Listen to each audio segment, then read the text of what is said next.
आलं नाही तर नक्कीच जो मित्रपक्षाचा जो धर्म आहे तो आम्ही पाळण्याचं काम प्रत्येक भागामध्ये आम्ही करू. जे कार्यकर्ते त्या मताशी सहमत असतील त्यांना घेऊ.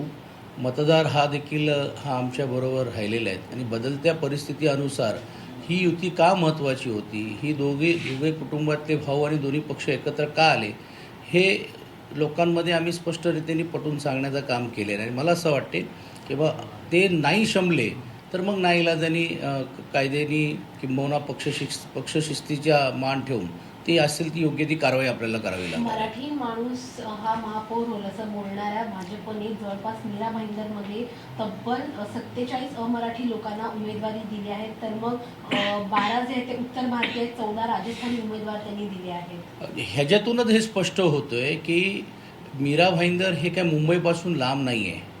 कल्याण, डोंबिवली, ठाणा हे काय मुंबईपासून लांब नाही आहे. हळूहळू जसं आम्ही सांगतोय की मुंबई वेगळी केली जाणार आहे, मुंबईचं वर्चस्व कमी करायचा प्रयत्न आहे, त्याचा एक भाग म्हणूनच ह्याची सुरुवात मीरा भाईंदरला झालेली आहे.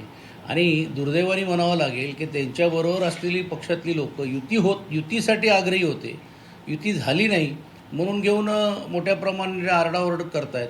का नाही या विषयावरती ते बोलत आहेत, का नाही ना ते जाब विचारत आहेत.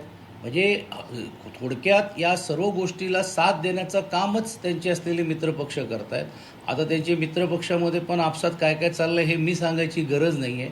आज त्यांच्या मित्रपक्षांची अवस्था अशी झालेली आहे की जसं आपण थ्रो अँड यूज, वापरा आणि फेका, अशी परिस्थिती झालेली आहे की एवढे मोठी गर्जना करणार आहेत, इलाका भी हमारा धमाका भी हमारा म्हणणारी लोक आज त्यांच्या दरवाज्यावरती जाऊन आम्हाला युतीमध्ये घ्या हे बोलण्याची ही वेळ त्यांच्यावरती येते. ही दुर्दैवी परिस्थिती आहे आणि ही संपूर्ण महाराष्ट्रामध्ये. आणि तुम्ही बघितलं असेल की माझ्या माहितीप्रमाणे 17 महानगरपालिकेमध्ये युतीच झालेली नाही आहे.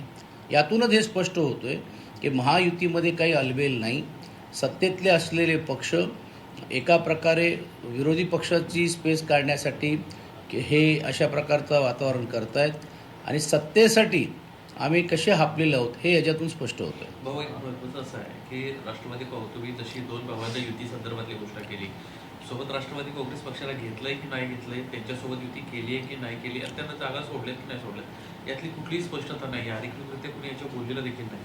हे मुंबईमध्ये ज्यावेळी जयंत पाटील साहेबांनी पुढाकार घेण्याचं काम केलं होतं त्यावेळी ठराविक काही सीट्सच्याबद्दल चर्चा झाली आणि अधिकृत रीतीने आम्ही त्यांना काही सीट्स सोडण्याचं काम आम्ही केलेलं आहे. त्या सीट्स चारकोपमध्ये 2 आहेत, एकात गोरेगावमध्ये एक आहे, एक सायन कोळीवाडामध्ये एक होती सीट्स होती.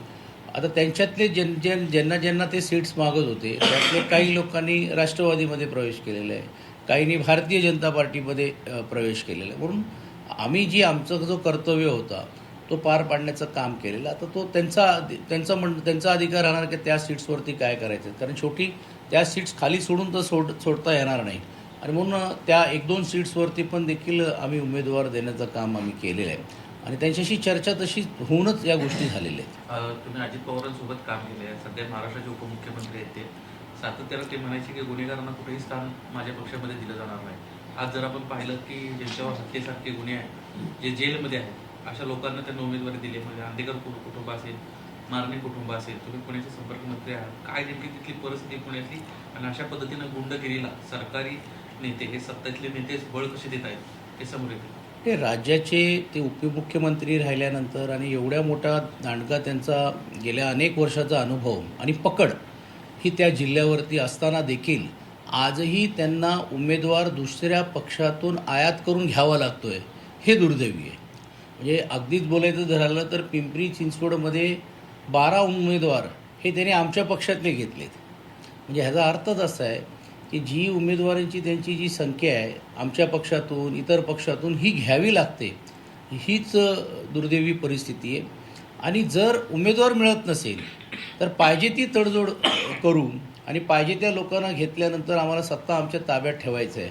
हा जो एकंदरीत सत्ताकरणच्या नावाखाली जे अर्थकारण चाललेलं आहे यातूनच तुम्ही बघितलं असेल की अनेक गुंडटोळीतले असलेले लोकांना समावेश करणं म्हणजे खऱ्या अर्थाने त्यांना प्रोत्साहन देणं. ते वारंवार ज्यावेळी राज्याचे पालकमंत्री म्हणून सांगतात, त्या विभागाचे जिल्ह्याचे पालकमंत्री आणि उपमुख्यमंत्री म्हणून ज्यावेळी ते सांगतात